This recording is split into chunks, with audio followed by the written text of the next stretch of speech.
here. We're back on it for episode 4. Episode 4. Aging parents, a little backstory, and some helpful tips and some resources. Hit it.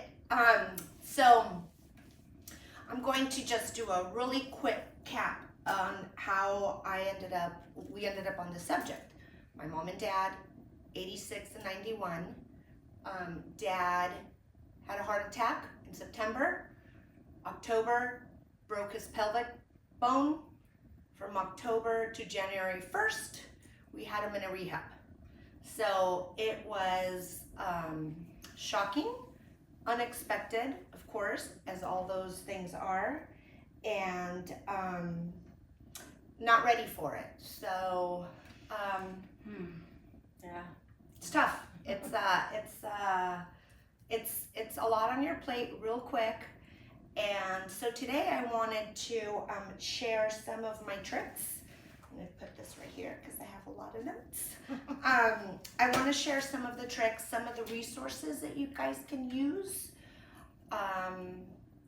So let's start with when you find yourself in that situation. Everything is coming at you. You don't know what to do. For me, my mom is like one of the strongest people that I know, and she just crumbled. She was paralyzed. She thought she was going to lose her best friend of 60 years, and you always fixate on the worst case scenario.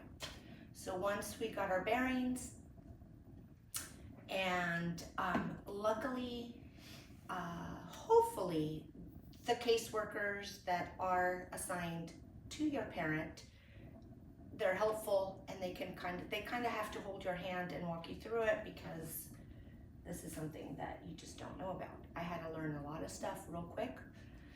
There was a lot of information flying at me, so take notes. Did you take notes?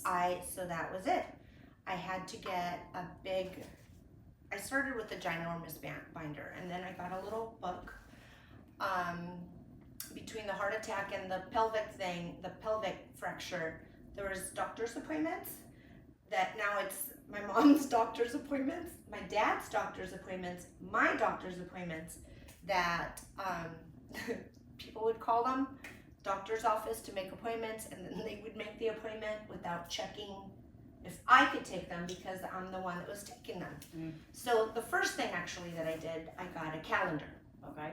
You get a calendar, you write all your stuff on, all their stuff on, and that calendar you leave at their house. Okay. So then they can, every time that you have an appointment, that's kind of like the tedious thing that you have to write your stuff down, so then they can refer to it. It was a shit show at times because they can't remember and they would forget to look at the calendar. So the next step was, I had a little book for each of them because they went to different appointments. So you just grab the book and go. Okay. So it's questions that they have, because we all had questions left and right. So you don't forget anything, and you don't have to make that phone call. Right. Sometimes you're not thinking clearly yourself. There's so much information. 1,000%. Before you go on, I'm sorry to interrupt. Were you making the appointments? Were they making was everybody making the appointments, or just solely you? When it started becoming haywire, Okay. and then I felt extra stressed, because then I would have to call and cancel appointments. Then I took everything on. Okay. And did you need like any sort of power of anything, or is that okay just to make appointments for Yeah, them? you could just Okay. you can make appointments for them. You just say that you're calling on behalf of your parents, Okay. and That's good. and so I switched in that moment. I switched everything over to me: email, phone. So they would call me if they had all of the doctors, because they Okay. all have a lot of doctors.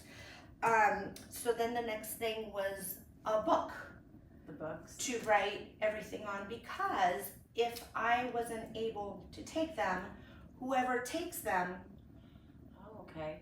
And then they have the book, and then whatever the doctor says, you write down every single thing that the doctor says, because we think that we can rely on our memory to remember, and obviously we can't. And then they're like discombobulated. They just don't, they don't even care.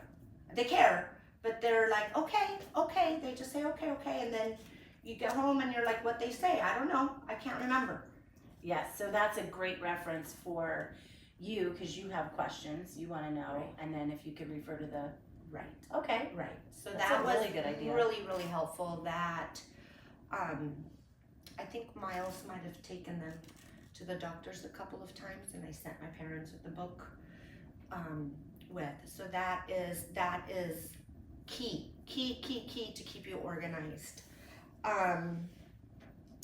When they make it home, because he was in the rehab from October to January. Coming home was really scary for us to bring him home, because he had that fractured pelvic bone that there's nothing they can do about it. So he couldn't walk, couldn't take a shower. He could walk with his walker, but it was very painful. So for us, while he was in rehab, he decided, and his doctor, they both decided to put him in hospice. So because he was in hospice, while he was still there, hospice took over and they were the ones taking care of him. The doctors, the nurses, all of his diapers and everything was provided by hospice. And then the lady that would come and bathe them, she, from hospice, would go to the rehab center to bathe him. So when we were coming home, it was scary, because are we going to move him around? Well, hospice was there to do all of that, to not to move him around, because by this time he was able to walk with less pain. And but they came home to this day. They're still like bathing him. And one little thing I want to touch on hospice, that when we hear hospice, people get freaked out and they're like, oh no, he's at the end of his rope and he's gonna die soon. And that's not necessarily the case. I mean, the reason why we have that, it's because it's when it's for terminal and you are at the end. So the hospice thing is to make them comfortable. right, and it has a negative connotation. And it has a negative connotation. So for my dad, what hospice looks like to him is that he does, because he didn't want to go to his cancer doctor, his cardiologist. He didn't want to do any more doctor's appointments. He was done. So they come to you to make you comfortable. So he has a nurse that comes once a week, okay, to check his vitals. He has a lady that comes and bathes him 3 times a week. And then all of the medication that he is taking for his heart condition, they don't stop that, because his diagnosis was heart failure. They keep giving them the medications. He just will never go to a cardiologist. okay. They just, if he has another heart attack, then. What do you do about medication? Like, are they good about taking it, remembering it? No.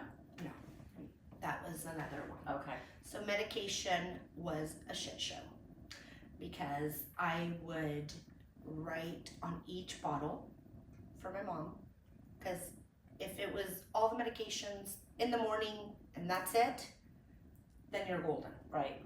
But Take this with food and this on an empty stomach. it's and this, like yeah. the morning, the night, the one that's in the morning and at night. Oh my God.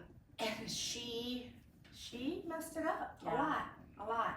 So this was from the heart attack to the broken pelvic. Once he got onto hospice, he stopped all his not his heart medication. He stopped his cancer medication. We downsized. So he's not on as many meds as he was before.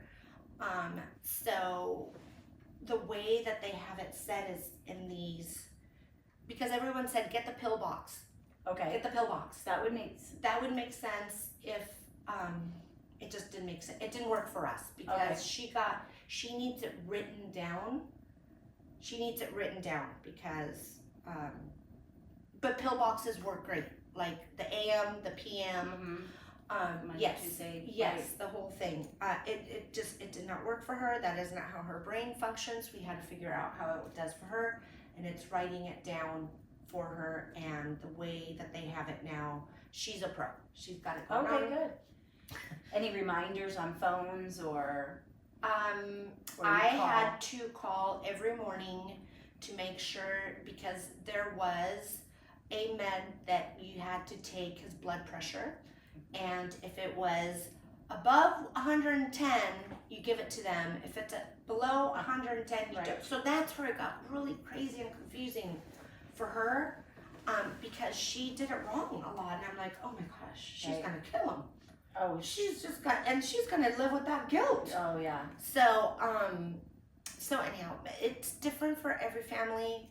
It's different for every patient, but the meds, those are,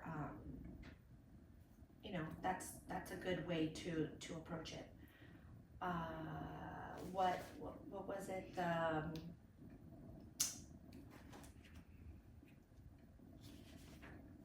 IHHS. Yes.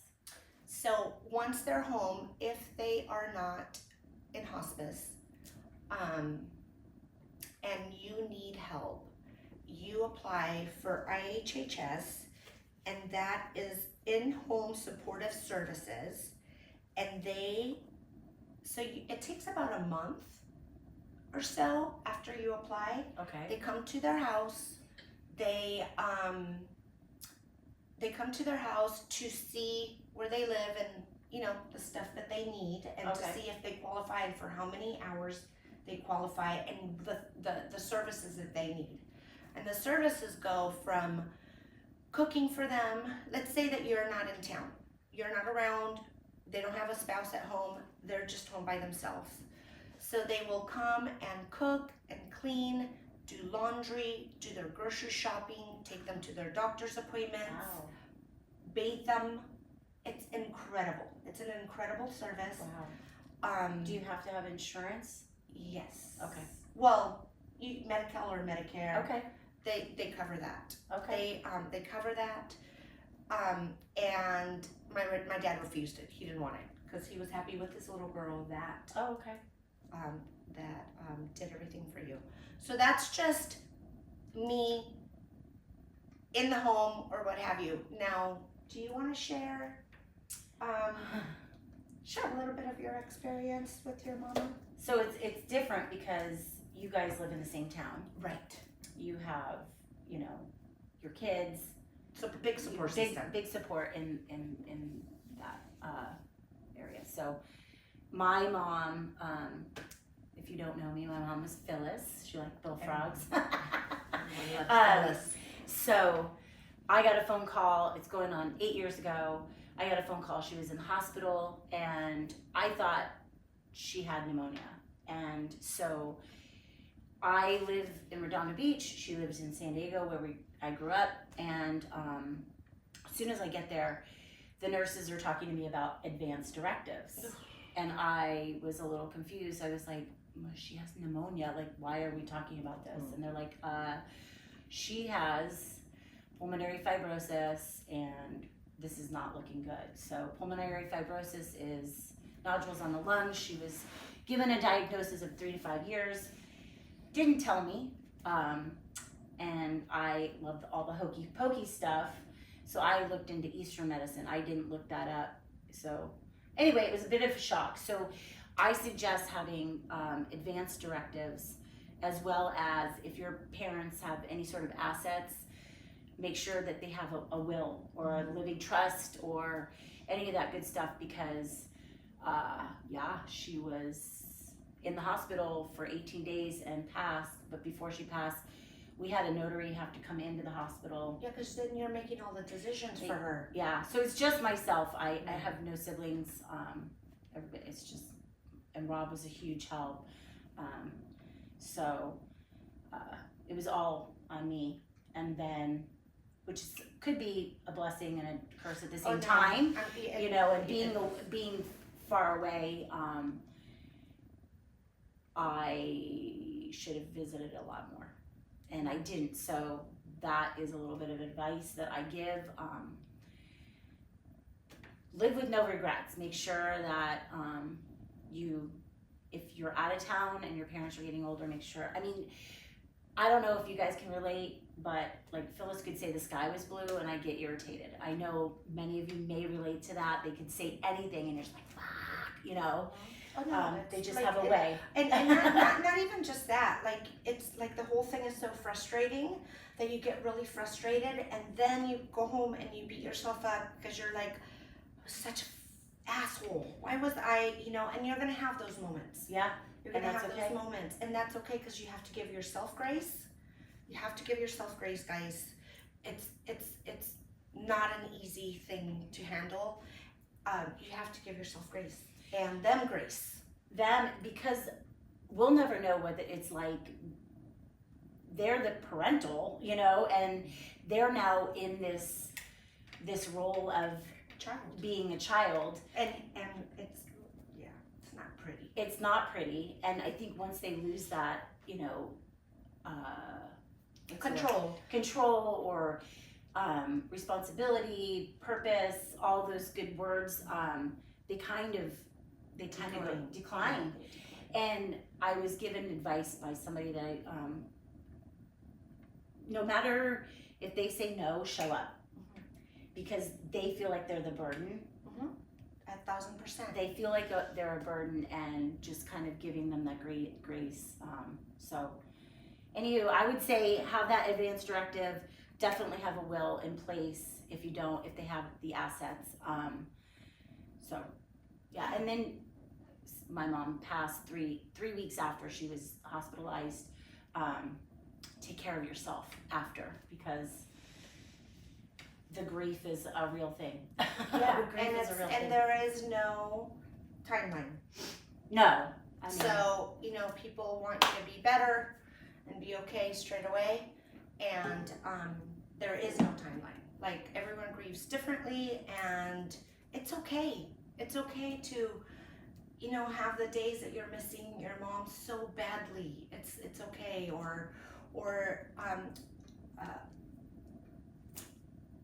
I know. It's just so. Before we wrap it up, I want to really, really stress this. During this process, when your parents are in these conditions that you feel that you're either in it fully and taking full control, or you're in and out, please take care of yourselves. Do not feel guilty for going on the trip. Right. Because you have to recharge.